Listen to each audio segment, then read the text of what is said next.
Is it permissible to pray Taraweeh behind an Imam who recites very fast?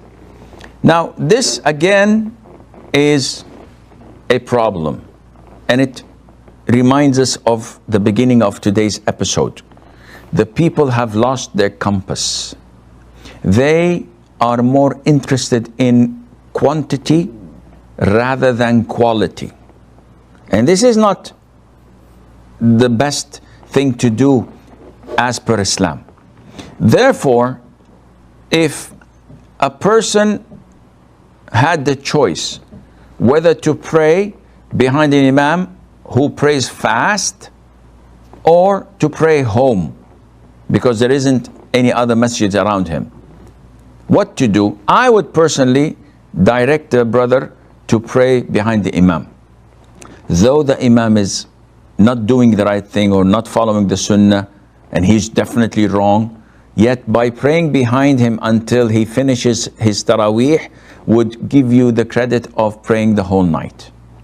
And nothing can beat that. If you want, do like Anas, go back home and offer few more rak'ahs with pondering and with an khushu'. That would be inshallah a win-win situation. The Imam, so he prays behind an Imam, and seems that this Imam is a Ferrari Imam. He's so quick, so fast.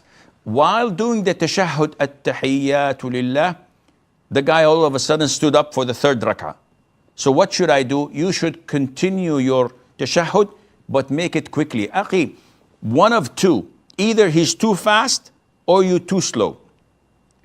There's no middle ground. If he's too fast, everyone in the masjid would complain afterwards and say, yes, he's too fast. I could not recite my Fatiha. I could not recite my tashahhud. But if everybody says, no, he's okay, he's kosher, he's legit, then you have a problem. And I know a lot of the Muslims, when they pray, shaitan whispers in their heads. So he goes, Alhamdulillahi Rabbil Alameen. And the Imam is in Salam. And this is first rak'ah, and the Imam is Salam. He's concluded his Salah. What are you doing? You praying behind an Imam. You have to catch up. Likewise with the tahiyyat. You can say it in less than 10, 12, 15 seconds. Tahiyyatullah wa salatu wa tayyibat. Assalamu alayka ayyuhan nabiy wa rahmatullahi wa barakatuh. Assalamu alayna wa ala ibadillah as-salihin. Ashhadu la ilaha illallah wa ashhadu anna Muhammadan abduhu rasuluh. Ma'as-salama. That's it. But when you say at-tahiyyatu, and you have to do the qalqala, and you have to do the mad, all of this is not part of salat. So watch out that shaitan is not messing with your head when it comes to this. Muhammad says, how to get the sweetness of Taraweeh in recitation if it is done at 10 times the speed we usually read. This is problematic. We referred to that on a couple of days ago with these Ferrari Imams who read it so fast and so quick that you cannot find the beauty of the Quran. And I've stated that it's a shame, but in order to make it feasible for me to gain the reward of praying the whole night, I am obliged to follow the Imam.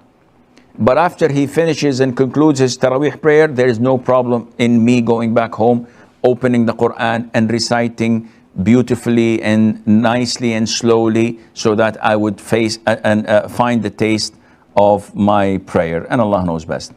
When we pray behind the Imam in Taraweeh, now usually, and this is unfortunate, the Imams in the Taraweeh, like they exceed the speed limit, and sometimes they even travel in light years speed for Taraweeh. And what is it you want? Is it the quantity?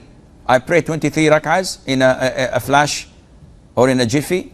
Or is it the quality that Allah Azza wa Jal accepts?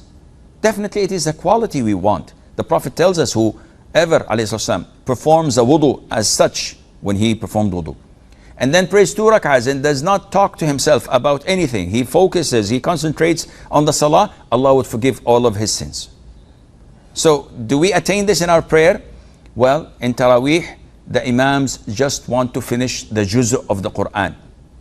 They hardly prostrate well or bow well. They just want to finish so that the people could go on with their lives, and this is something wrong.